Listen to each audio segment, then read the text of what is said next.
Hello, and welcome to the Storm Studios Learning Harmony course, to Lesson 1.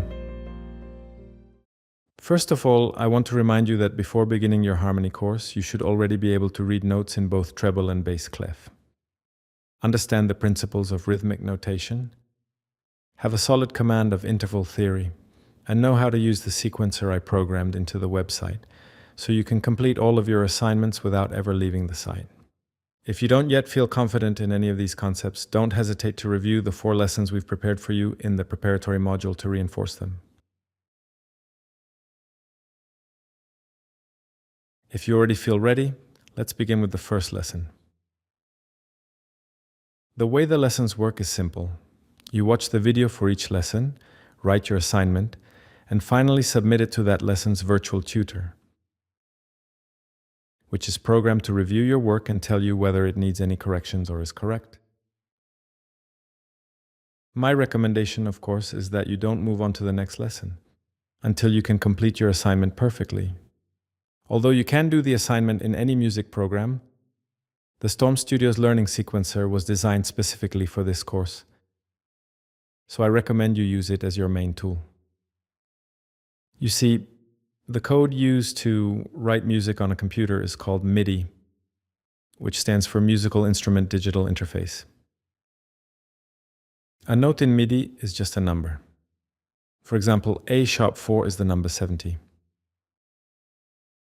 However, B♭4, which is exactly the same sound, is also the number 70. For programming music, it makes no difference, but for learning harmony, it's essential. The assignments that come from our sequencer carry metadata with the information of whether a note is an A# or a B♭, so the virtual tutor knows when you've written your assignment correctly. In this first lesson, we're going to study something very simple but absolutely fundamental: how major scales are built. We call a scale the successive, conjunct ordering, ascending or descending, of a given number of different sounds. In this case, notes. Major scales are one type of scale. All of music theory is based on scales, and the development of the different scales shaped the history of the evolution of Western music. The scales we use in Western music are called heptatonic because they have 7 notes, and also diatonic because every note has a different name. That is, we don't go from C to C#, D, D#. Those are the chromatic scales. Diatonic scales move through distinct note names. For example, C, D, E, F, G, A, and B. There are many kinds of scales, but in this lesson we'll focus on major scales, which have a clearly defined structure. The first note of a scale gives it its name, so if we want to write the diatonic C major scale, we write exactly C, D, E, F, G, A, and B. 7 notes. And to close the cycle, we also write the next C. Let's do it. I open the sequencer and using quarter note values, I write C, D, E, F, G, A, B, and the next C. In harmonic theory, we call each note of a scale a degree, and we label it with Roman numerals. The note that begins the scale is the first degree, and we write it in the boxes below. That is why they are there.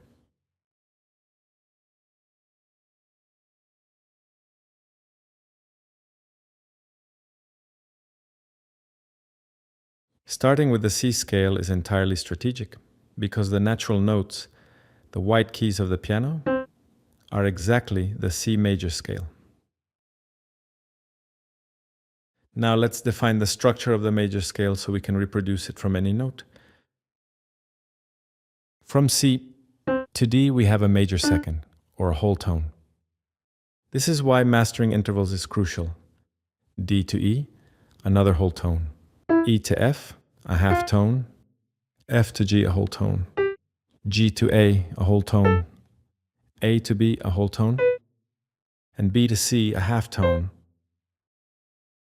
The structure of the major scale is whole tone, half tone, whole tone, whole tone, and half tone. If you'd like to study a little more deeply why scales have this structure, I recommend you read my book, The Musical Beings. There you'll find this and many more explanations related to music education. Now let's try to reproduce that structure, but starting from a different note. Let's try G major. I write G, A, B, C, D, E, F, and G. Let's check its structure. G to A, whole tone, A to B, whole tone, B to C, half tone. So far so good. C to D, whole tone, D to E, whole tone, E to F, half tone. That no longer matches. And F to G, whole tone.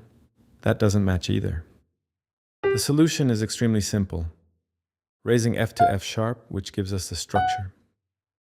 Whole tone, half tone, whole tone, half tone. If this is your first time studying harmony, and you always wondered why F sharp and not G flat, this is the answer. Look at how the scale looks written with G flat. It doesn't make sense, right? Look how lovely it looks with F sharp. And so begins your path of existential answers answered in the harmony course. Now, the reason I chose G as the next scale is that the G major scale has only one sharp. This is where the circle of fifths takes on its importance. And one more reminder of why it's so important to know your intervals. This is a circle of fifths. The circle of fifths is nothing more than the scales arranged by perfect fifths, ascending and descending. But it's also a way to predict how many sharps or flats a scale has. The perfect fifth above C is G, which, as it happens, is the one with a single sharp. Notice how the scales progress to the right by ascending fifths, adding sharps, and to the left by descending fifths, adding flats. The descending fifth from C, which is F, has one flat. Two ascending fifths from C is D, which has two sharps. And B flat, two descending fifths from C, has two flats. In your sequencer, we can write the scales note by note, each with its own accidental, but we also use what's called the key signature. The key signature, if you've seen it, is the set of accidentals placed at the beginning of each line of a staff. And we can also use a double bar line to indicate that we've changed key signature. Let's do it for G. First, I select a note that belongs to the measure that I want to change. Then, in the list of keys, I choose G, click Apply to the measure, and there we go. The key signature now has the F sharp, and we no longer need to write it. The C major and G major scales are ready. Let's continue. What's the ascending perfect fifth from G? It's D. What happens if I now write the notes of the D scale?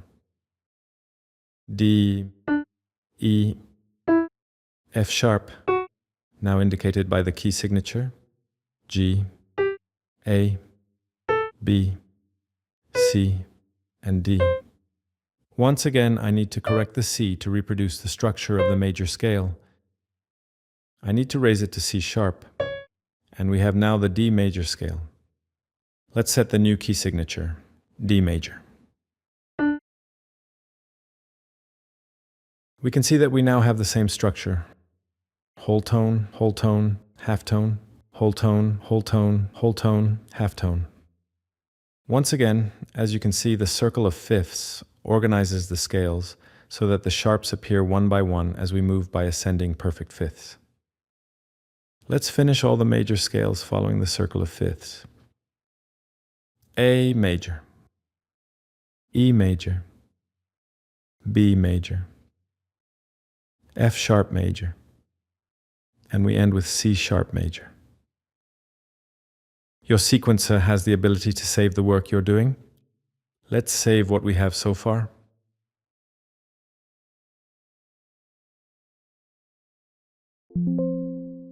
Now let's see how, by descending perfect fifths, we enter the territory of flats. Going down from C, the perfect fifth is F.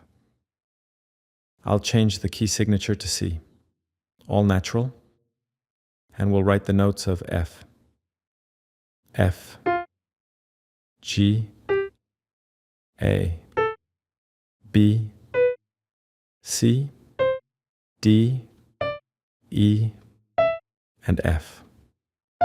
Now we can see that the structure is whole tone, whole tone, whole tone, half tone, whole tone, whole tone, half tone. If we flat the B, we now have the structure of the major scale back. Whole tone, half tone, whole tone, whole tone, whole tone, half tone. The first flat on the descending perfect fifth from C. I hope your existential questions about why B flat and not A sharp keep getting answered. Look at how the F scale looks written with A sharp. It doesn't make sense, right? Now let's adjust its key signature.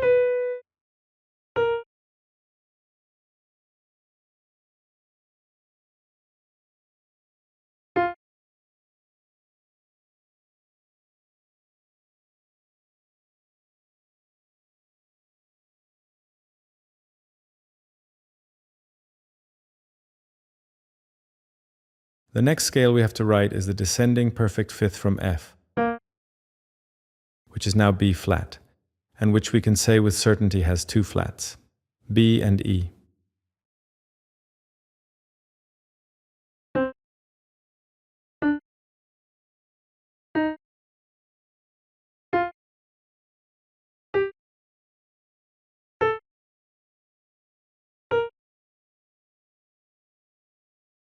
Let's finish all the descending perfect fifths. E flat major, A flat major, D flat major, G flat major, and finally C flat major. That's your assignment for the first lesson. Try to do it yourself from the beginning so you practice it, and so you also practice with the website sequencer. If you look closely, you can see that on your circle of fifths, C sharp and D flat sit in the same place, as do F sharp and G flat, and also C flat and B. This is because they are the same sounds. They can be written either way. When to use one or the other is also something you'll learn in this course. Notice too how interesting it is that the sharps appear by ascending perfect fifths. The first is F sharp, then comes C sharp, G sharp, and so on. Ascending perfect fifths. And the flats are the same but descending. The first is B flat, then E flat, A flat, and so on. Descending perfect fifths. To summarize, your assignment is to write all the major scales, starting with C major up to C sharp major by ascending perfect fifths, and then from F major down to C flat major by descending perfect fifths. Save your assignment as a MIDI file and upload it to the virtual tutor of the first lesson so it can evaluate your work.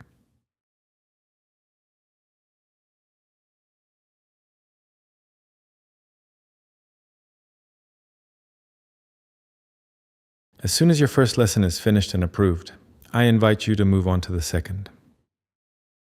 I want to share with you that within the philosophy of my teaching, we believe that theory alone does not make a complete musician.